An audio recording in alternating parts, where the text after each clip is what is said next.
People should come to the ALAP West Hollywood Pride Reading Festival this year because it's free. Come on, it's free. What more do you need? It's free, but more importantly, it's in person. We are back to doing live theater or live stage readings. And, it's just so wonderful to have our community back together. Both we talked about both, theater itself as a community, the LGBTQ2A plus group is a community, and it's wonderful to have them all together and live and in person, and just to be there in the room and just enjoy 5 wonderful short plays, 1 full-length play that you haven't seen before. So it's brand new material. It's all good material. These are all, it's not an ego trip. They're all judged. They're all selected specifically for the afternoon. So it's going to be a wonderful afternoon of brand new works by some amazing actors, and you shouldn't miss it. I'm Thomas J. Misuraca, author of the short play Gay.I that'll be part of the ALAP WeHo Pride Reading Festival. To learn more, watch this podcast. I can't remember the actual year that the ALAP West Hollywood Festival began. It might have been 2000, maybe either late 2000s or early 2010s. But I'd been a member of ALAP, and the moment that they got the grant from West Hollywood in order to perform this showcase, I was a part of it almost every year, and I definitely submitted every year. In 2014, I was actually the first and I believe only playwright to have both a 10-minute play in the festival as well as a full-length play in the festival. And I think it's wonderful. I think it's great that, first of all, the city of West Hollywood is generous enough to give us the space to be able to bring new works. They don't even have to be by LGBTQ2A plus writers. They can be by anybody who's writing about that world. And I think it's great that there's a place that we can have those stories told. And to me, it's a nice challenge every year to come up with something new that I feel I always do my best to kind of stitch in time what I feel is either going on in the gay culture or in the world itself that may affect, the gay culture or any LGBTQ plus culture. Yeah, definitely. As long as this program goes, I will continue to try to write a new piece for it every year. So when I was thinking of something new to write that I felt would work well for the ALAP WeHo Gay Pride Reading Festival, I thought about how, especially with the writer's strike, we're talking a lot about AI and how it's taking over. And I really thought, okay, well, how would this affect the gay world or, the dating world? And just the minute I started thinking about how we don't know how we can, it's getting to the point where we don't know how we can trust what we're seeing on the internet, that could be used for good as well as bad. And I thought, okay, let's see a way that it could be used for good for one gay person. Well, I think I can give a little bit away with that. So this is a story of Vince, who's meeting his friends before a theater outing, and he wants to introduce them to his new boyfriend, who just happens to be an AI, and his friends are not quite ready to deal with that yet. I would like the audience to walk away from Gay.I just kind of talking about the nature of love itself. And it seems like every few generations it has to go through the, oh, that's not the right way to love, or that's not the right way to meet people, or that's not the right way to date people. There always seems to be the gatekeepers on what love is. And it seems like every time every time those are broken down, there's more things that people say, no, this is not what love is. And I want people to walk away and, just realize you can, or any person can spout out what they think somebody should be doing in their romantic life. But at the end of the day, it's about the person and who they love and how they love. And it really is none of our business as long as that person is happy and not doing anything, to hurt them or another person. I am so excited that after 3 years, the ALAP Gay Pride Festival is back in person. Because first, the Zoom plays have been fun, but there's nothing better than to be in the audience with people. First of all, hearing an audience laugh, which you didn't get to hear on Zoom. And since I write a lot of comedies, and this is a comedy with some serious moments to it, I want to hear an audience laugh again. There's nothing like that. I want to see actors on their feet, performing, even though it's a stage reading. There's something more. You forget that the scripts are there after a few minutes, and you're really into them being there.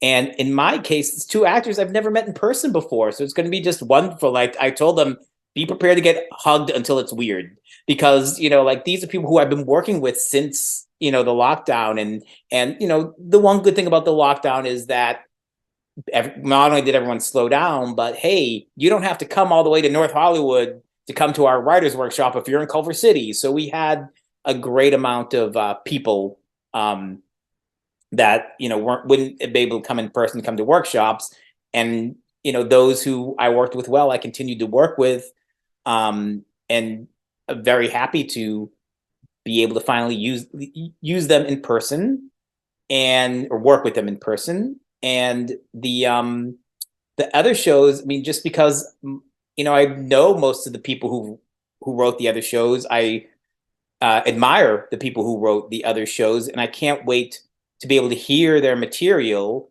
And surprise, surprise, I'm actually starring or acting in one of them as well. So yes, I'm breaking from behind the scenes to do a role in Felix Racelis's Guys in the Wild. People should come to the ALAP West Hollywood Pride Reading Festival this year because it's free. Come on, it's free. What more do you need? It's free, but more importantly, it's in person. We are back to doing live theater or live stage readings. And, it's just so wonderful to have our community back together. Both we talked about both, theater itself as a community, the LGBTQ2A plus group is a community, and it's wonderful to have them all together and live and in person, and just to be there in the room and just enjoy 5 wonderful short plays, 1 full-length play that you haven't seen before. So it's brand new material. It's all good material. These are all, it's not an ego trip. They're all judged. They're all selected specifically for the afternoon. So it's going to be a wonderful afternoon of brand new works by some amazing actors, and you shouldn't miss it. I think more voices should be heard in the theater world, because it would get boring if it were just one voice. We love Our Town, but how many times does a theater have to do Our Town? We know, we're familiar with the story. We want to hear new stories by new voices and old voices telling new stories. And we want the theater to be open for anyone to tell a story. It shouldn't be, theater can, it's a tough time we are right now, because we're hearing these horrible stories of so many theaters going under, so many groups not being able to find homes. And as much as that saddens me and terrifies me a little bit, I also am always comforted by the thought that theater can happen anywhere. Theater can happen in a library, in your living room, in the park, Shakespeare in the Park. So we shouldn't worry too much about where it's going to happen, but we've got to remember that we've got to include all voices. We can't just give the voice to one group. Everybody has to be heard. Everybody has to be seen. I mean, theater, if you just looked at the current Tony Awards, just look at the diversity in the room. And they've always been cutting edge, even at a time where it seems the voices against diversity are getting a little stronger, but theater still pushes forward because we all feel we have important stories to tell and important people who want to tell those stories. I think ALAP offers a lot of very important programs for the theater community. I mean, this being one of them. It's a yearly program where we get to hear new voices telling stories of the community. We also have In Our Own Voices, where our own writers get to read their work out loud, and it's just wonderful. We're starting a new program where we're trying to get some pieces done at local libraries. Um, Unfortunately, the pandemic put a kibosh on a lot of the programs we used to do, and I hope we see them come back. We used to do write outs where we'd go to a cafe and we'd all write together and talk a little bit about our processes.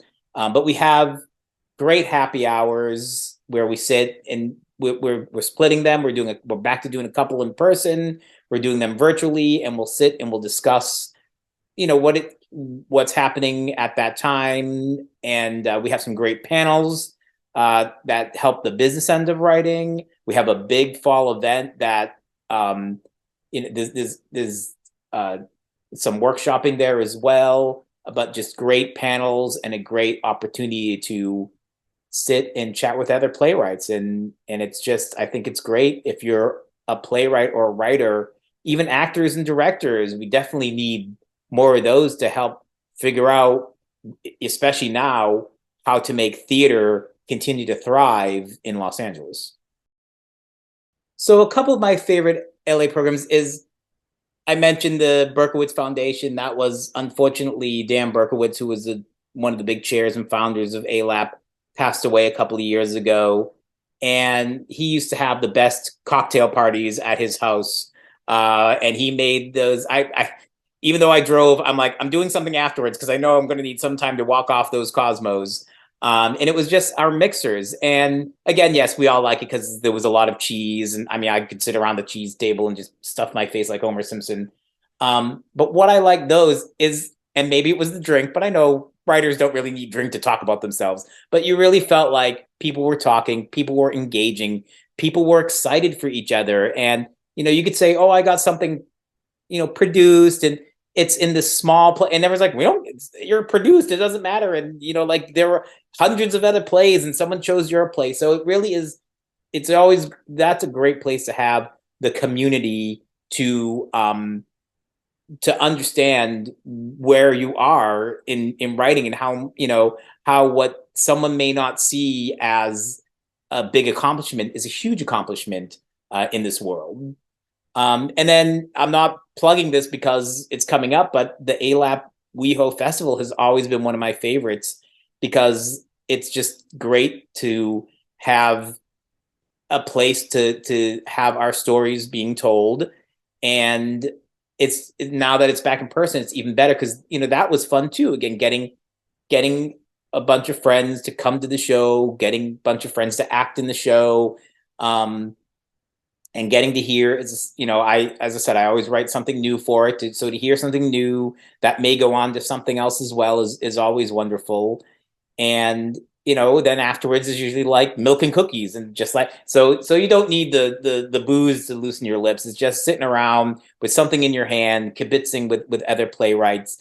And it's just, just wonderful to be able to chat with others. And again, I cannot express how excited I am that we're doing it again this year live in person. I'm Thomas J. Misuraca, author of the 10-minute play Gay.I, that will be part of the ALAP WeHo Pride Reading Festival, Saturday, June 24th at Plummer Park, rooms 5 and 6, at 7377 Santa Monica Boulevard in West Hollywood.